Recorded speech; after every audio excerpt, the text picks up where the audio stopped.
নুরুল ইসলাম আজকে ডিএনএ নিয়ে আলোচনা করব, অর্থাৎ ডিএনএ এর গঠন নিয়ে আলোচনা করব। ডিএনএ এর গঠন এই প্রশ্নটি এসএসসি এবং এইচএসসি উভয় ক্লাসের জন্য গুরুত্বপূর্ণ।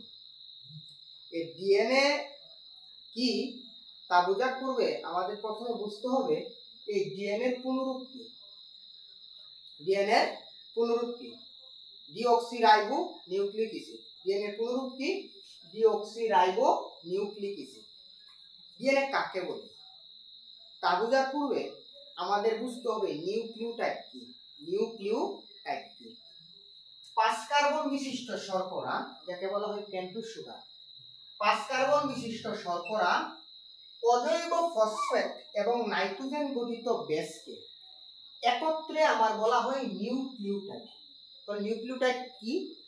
5 কার্বন বিশিষ্ট শর্করা অজৈব ফসফেট নাইট্রোজেন গঠিত বেসকে একত্রে বলা হয় নিউক্লিওটাইড। সেখান থেকে 5 কার্বন বিশিষ্ট শর্করা অজৈব ফসফেট নাইট্রোজেন গঠিত বেস। এই নাইট্রোজেন গঠিত বেস আবার হচ্ছে দুই প্রকার। নাইট্রোজেন গঠিত বেস কয় প্রকার? দুই প্রকার। একটা হচ্ছে পিউরিন আর একটা হচ্ছে আমার পাইরিমিডিন। একটা হচ্ছে পিউরিন আর একটা পাইরিমিডিন। এই পিউরিন আবার দুই প্রকার। একটা হচ্ছে এডিনিন, যাকে প্রকাশ করা হয় এ দ্বারা। পিউরিন কয় প্রকার? দুই প্রকার। একটা হচ্ছে আমার এডিনিন আর একটা হচ্ছে গুয়ানিন। এডিনিনকে প্রকাশ করা হয় এ দ্বারা, গুয়ানিনকে প্রকাশ করা হয় জি দ্বারা। গুয়ানিনকে প্রকাশ করা হয় কি দ্বারা? জি দ্বারা। আর পাইরিমিডিন আবার দুই প্রকার। একটা হচ্ছে আমার সাইটোসিন আর একটা থায়ামিন। একটা হচ্ছে সাইটোসিন আর একটা থায়ামিন। এই সাইটোসিনকে প্রকাশ করা হয় সি দ্বারা, থায়ামিনকে প্রকাশ করা হয় আমার টি দ্বারা। আবার নিউক্লিওটাইড কাকে বলে? 5 কার্বন বিশিষ্ট শর্করা অজৈব ফসফেট নাইট্রোজেন গঠিত বেসকে একত্রে আমার নিউক্লিওটাইড বলে। এই নাইট্রোজেন গঠিত বেস আবার দুই প্রকার। একটা হচ্ছে পিউরিন আর একটা পাইরিমিডিন। এই পিউরিন দুই প্রকার, একটা হচ্ছে এডিনিন আর একটা গুয়ানিন, আর পাইরিমিডিন হচ্ছে সাইটোসিন এবং থায়ামিন। এখন আমরা বুঝবো যে ডিএনএ কাকে বলি। ডিএনএ কাকে বলি? দ্বিসূত্র বিশিষ্ট ডিএনএ সূত্র থাকবে কতটি? দুইটি, অর্থাৎ দুই সূত্র, অর্থাৎ দ্বিসূত্র বিশিষ্ট। এরকম দুই সূত্র বিশিষ্ট থাকবে, এরকম দ্বিসূত্র বিশিষ্ট পলিনিউক্লিওটাইড। পলিনিউক্লিওটাইড কি? পলিনিউক্লিওটাইড। পলি মানে কি? পলি মানে হচ্ছে বহু, মনু মানে এক, ডাই মানে দুই।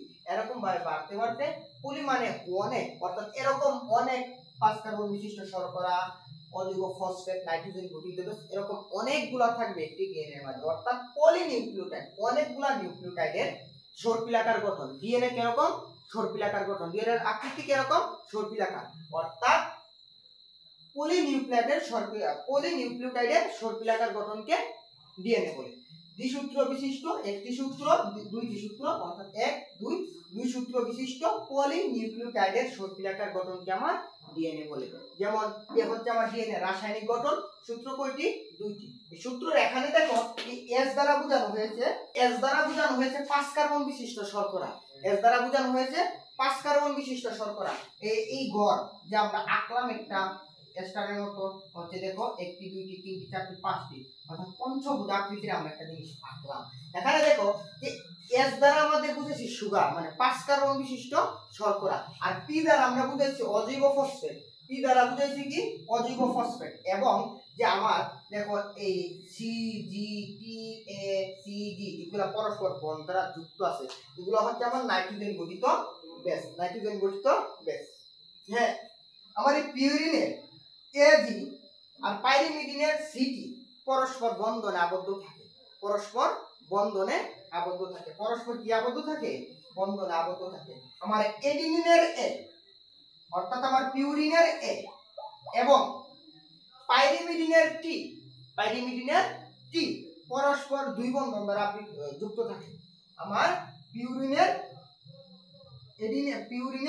এ এবং পাইরিমিডিনের টি পরস্পর দ্বিবন্ধনে যুক্ত থাকে।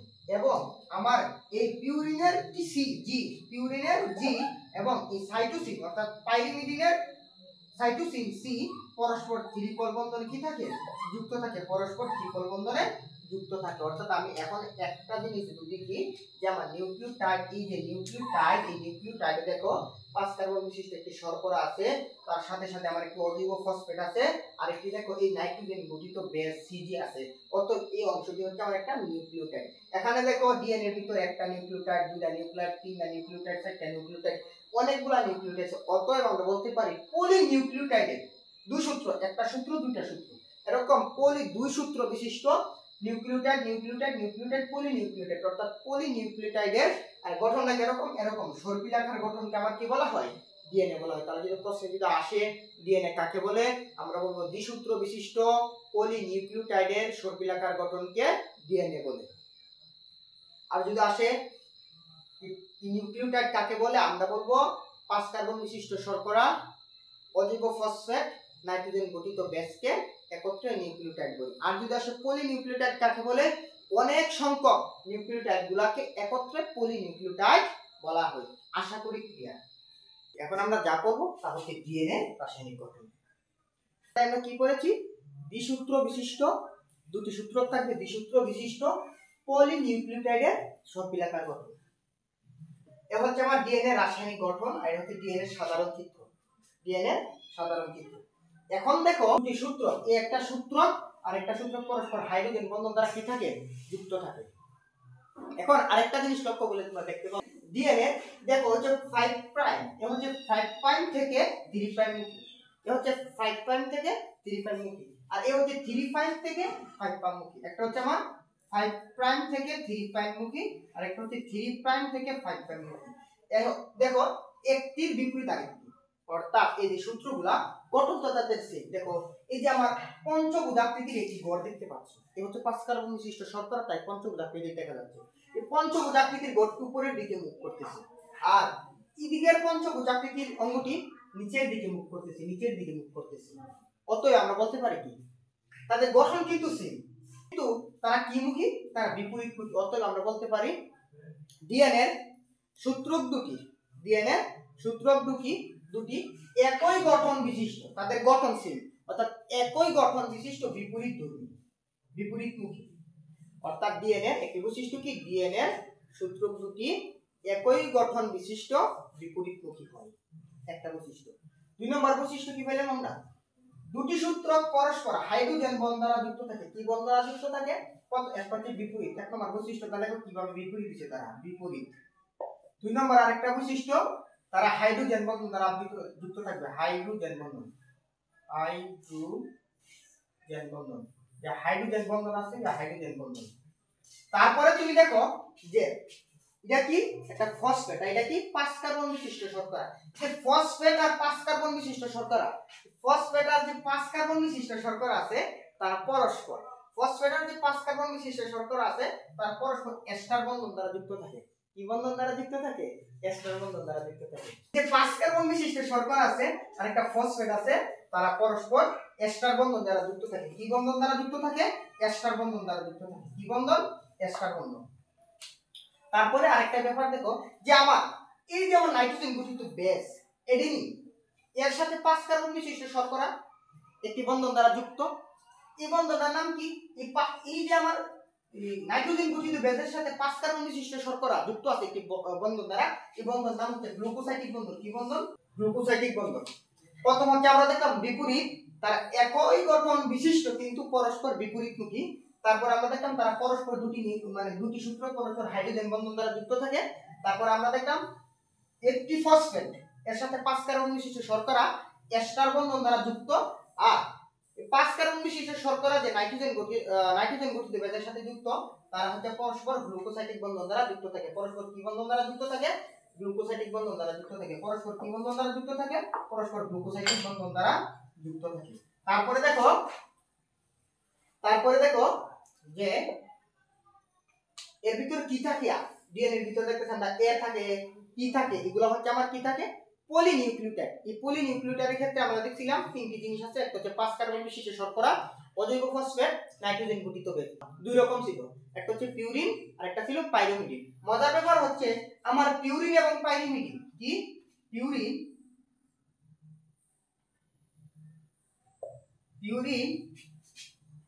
প্লাস পাইরিমিডিন, মানে পিউরিন এবং পাইরিমিডিন পরস্পর যুক্ত থাকে সর্বদাই, পিউরিন এবং পাইরিমিডিন পরস্পর সর্বদাই যুক্ত থাকে। এই পিউরিনের এ, পাইরিমিডিনের টি এবং পিউরিনের সি, পাইরিমিডিনের জি, এগুলা পরস্পর এর সাথে কি ডাবল বন্ধন এবং সির সাথে জি ত্রিপল বন্ধনে কি থাকে যুক্ত থাকে, পরস্পর ত্রিপল বন্ধনে যুক্ত থাকে। এবং দেখো এই যে আমার একটা নিউক্লিওটাইড, এই একটা নিউক্লিওটাইড থেকে আরেকটা নিউক্লিওটাইডের দূরত্ব কত 3.4 অ্যাংস্ট্রম, দূরত্ব কত 3.4 অ্যাংস্ট্রম। একটা নিউক্লিওটাইড থেকে আরেকটা নিউক্লিওটাইডের দূরত্ব কত 3.4 অ্যাংস্ট্রম। এদের ব্যাস কত? এদের ব্যাস হচ্ছে প্রায় আমার 20 অ্যাংস্ট্রম। এদের ব্যাস কত অ্যাংস্ট্রম? এদের ব্যাস হচ্ছে, অর্থাৎ দুটি সূত্রকের ব্যাস প্রায় 20 অ্যাংস্ট্রম।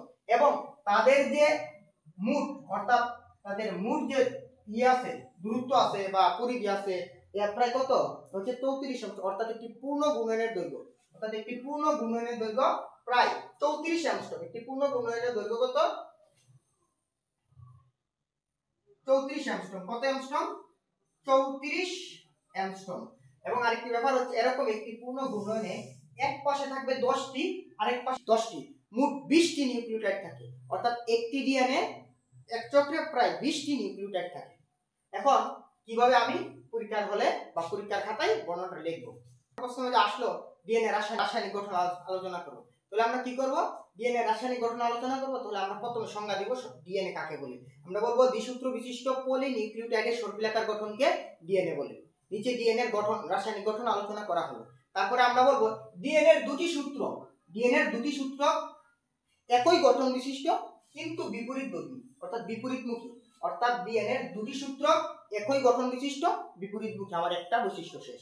2 নম্বর বৈশিষ্ট্য আমরা লিখব ডিএনএ এক পাশ, অর্থাৎ একটি সূত্রক অপর সূত্রকের সাথে, মানে দুটি সূত্রক পরস্পর হাইড্রোজেন বন্ধন দ্বারা যুক্ত থাকে। কোন বন্ধন দ্বারা যুক্ত থাকে? হাইড্রোজেন বন্ধন দ্বারা যুক্ত থাকে। আমার 2 নম্বর বৈশিষ্ট্য শেষ। 3 নম্বর আমি বৈশিষ্ট্য কি লিখব? বলবো ডিএনএ একটি ফসফেট আরেকটি 5 কার্বন বিশিষ্ট শর্করার সাথে এস্টার বন্ধন দ্বারা যুক্ত থাকে। কি বন্ধন দ্বারা যুক্ত থাকে? এস্টার বন্ধন দ্বারা যুক্ত থাকে। আমার বৈশিষ্ট্য কয়টা শেষ? 3টা শেষ। চতুর্থ বৈশিষ্ট্য আমরা কি লিখব? আমরা বলবো ডিএনএ একটি, আমরা তারপরে বলবো আমরা এস্টার পরে আমরা বলবো গ্লুকোসাইড। এই যে আমার এ আছে, এর সাথে যে আমার 5 কার্বন বিশিষ্ট শর্করা আছে, অর্থাৎ নাইট্রোজেন গঠিত বেসের সাথে 5 কার্বন বিশিষ্ট শর্করা গ্লুকোসাইড বন্ধন দ্বারা যুক্ত থাকে। আমার কয়টা বৈশিষ্ট্য শেষ? 4টা বৈশিষ্ট্য অলরেডি শেষ। তারপরে আমরা বলবো ডিএনএ পলিনিউক্লিওটাইডের সর্পিলাকার গঠন, যেহেতু আমরা বলবো প্রতিটি ডিএনএ পলিনিউক্লিওটাইড দ্বারা গঠিত। এই নিউক্লিওটাইডের ভিতরে থাকে 5 কার্বন বিশিষ্ট শর্করা, অযৌগ ফসফেট এবং নাইট্রোজেন গঠিত বেস। এই নাইট্রোজেন গঠিত বেস। তারপরে বৈশিষ্ট্য আমরা লিখব নাইট্রোজেন গঠিত বেসের পিউরিন এবং পাইরিমিডিন পরস্পর যুক্ত থাকে। পিউরিনের এ, পাইরিমিডিনের টি পরস্পর ডাবল বন্ধন এবং সি এবং জি পরস্পর ত্রিপল বন্ধনে যুক্ত থাকে। তারপরে আমরা কি বলবো? দেখো 5-6টা বৈশিষ্ট্য অলরেডি হয়ে গেছে। তারপরে আমরা বলবো যে একটা নিউক্লিওটাইড থেকে আরেকটা নিউক্লিওটাইডের দূরত্ব 3.4 অ্যাংস্ট্রম এবং তাদের ব্যাস পরস্পর 20 অ্যাংস্ট্রম এবং তাদের পূর্ণ ঘূর্ণনের যে দৈর্ঘ্য এ হচ্ছে আমার 34 অ্যাংস্ট্রম। কত অ্যাংস্ট্রম? 34 অ্যাংস্ট্রম। তারপরে অবশেষে যে বৈশিষ্ট্যটা দেব হচ্ছে ডিএনএ একটি পূর্ণ ঘূর্ণনে প্রায় 20টা নিউক্লিওটাইড থাকে। কয়টা? 20টা। তাহলে অর্ধেকটাই, দুই পাশে 20টা, তাহলে এক পাশে কয়টা? 10টা নিউক্লিওটাইড থাকে। তাই আরেকটা বৈশিষ্ট্য হচ্ছে তাকে বংশগতি রাসায়নিক ভিত্তি বলা হয়। আশা করি ক্লিয়ার। তবে দাগ অনুযায়ী প্রথমে বিপরীতধর্মী, বিপরীতমুখী, তারপরে হাইড্রোজেন বন্ধন, তারপর এস্টার বন্ধন, তারপরে গ্লুকোসাইডিক বন্ধন দ্বারা যুক্ত থাকে এগুলা। তার সাথে সাথে আমরা পিউরিন পাইরিমিডিন কিভাবে বন্ধন যুক্ত আছে, তারপরে এদের ব্যাস কত, এদের দূরত্ব কত, পূর্ণ ঘূর্ণনের কত, তাকে রাসায়নিক ভিত্তি বলা হয়। এগুলা দিলে আশা করি যেহেতু গণক প্রশ্ন আসে, এই প্রশ্নে আসে, গণক প্রশ্ন আসে তাহলে 3 থেকে 3, আর গণক প্রশ্ন আসছে 4 থেকে 4। যে কোনো এসএসসি অথবা এসএসসি শিক্ষার্থী পেয়ে যাবেন ইনশাআল্লাহ। এসএসসি শিক্ষার্থী এগুলা লিখলে তো স্যার অবাক হয়ে যাবে, কারণ এর যে এস্টার বন্ধন, গ্লুকোসাইডিক বন্ধন এগুলা কিন্তু এসএসসির বইয়ে নাই, কিন্তু ইন্টারের বইতে কালেকশন করা হয়েছে। অতএব যে কোনো এসএসসি শিক্ষার্থী ক্লাসটি দেখে থাকো, আর যদি নোট করে পরীক্ষার হলে খুব লিখতে পারো, তাহলে তোমার প্রতি স্যার খাতা দেখে তোমার প্রতি স্যার একটা এক্সট্রা একটি ভালোবাসা সৃষ্টি হয়ে যাবে। আর ইন্টারের শিক্ষার্থীরা যদি দেখে তাদের উপকৃত হবে, তারাও ভালো মার্ক পেয়ে যাবে আমার মতো ইনশাআল্লাহ। সকলে ভালো থাকো। আর কারো যদি কোনো প্রশ্ন থাকে তাহলে অবশ্যই কমেন্ট বক্সে জানাবা, আর চেষ্টা করবো উত্তর দেওয়ার জন্য। আর ধরনের ভিডিও হলে ভালো হয় আমাকে অবশ্যই জানাবা। সকলে ভালো থাকো, সুস্থ থাকো, অল দ্য বেস্ট, সকলের দিকে কামনা করছি। আসসালামু আলাইকুম।